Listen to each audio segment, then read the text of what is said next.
do you think this whole idea and the science or the medicine behind, when someone becomes paralyzed or, severs a part of their spine, or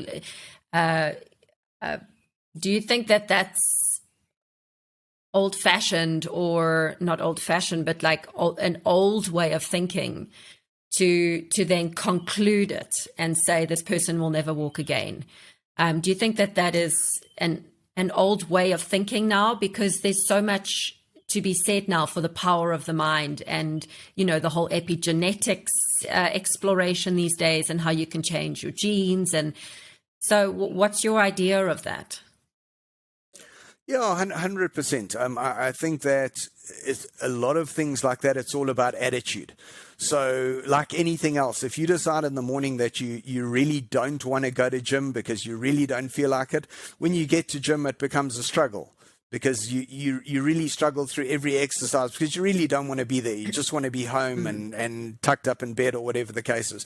So whatever you go into, if you go into any task at all, not only something like a spinal cord injury, if you start off with the wrong attitude, you're already crippling yourself. You're already hindering the possibility of you doing anything. And incomplete spinal cord injury is literally, it's incomplete. It's not a guaranteed 100% severed spinal cord and there's just no hope. But the problem being is when you go to a rehab facility, and it's not really the people's fault at the rehab, because they're seeing not only you, they're seeing hundreds and hundreds of patients all the time, and all different patients.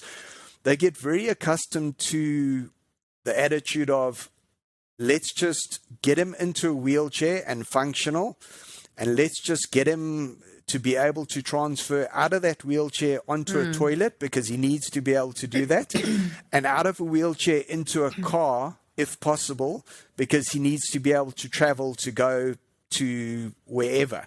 So their main focus is basically that and only that. When I was in rehab, we insisted on having what they call passive movements on my legs, which, although I couldn't move my legs, I wanted them still to move my legs for me. So we insisted on passive movements, and there was a big uproar about it in the rehab, because they said, why are you so insistent on passive movements on your legs? Because you're never going to be able to move your legs. So stop worrying about what's going on with your legs.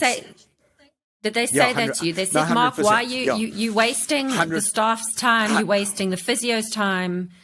100%. So that was the attitude. And don't get me wrong, there are a lot of good people and a lot of caring people and a lot of great people that helped me while I was in rehab. But the attitude in rehab literally was, let's get him functional into a wheelchair, and let's get him functional, being able to get in and out of a car and on and off the toilet. He will never walk.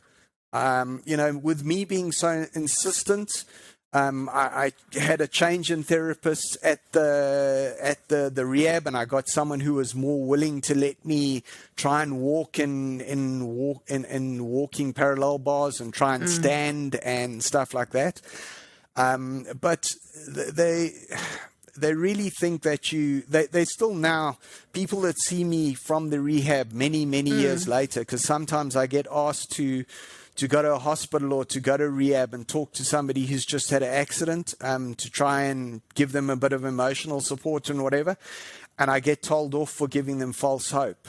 And I don't try and give them false hope. I just try and explain to them that you need to adapt, and you need to try and work out the best way forward. Don't just give up. So if you decide the best way forward is, if you're paralyzed from the neck down and you can't do anything, and you're never going to be able to do anything, what is the best you can make out of that situation? Because it's not going to do you any good just to go into a total depression and totally give up. And it's easy for me to say that because I have a very, very easy life in comparison to a lot of people.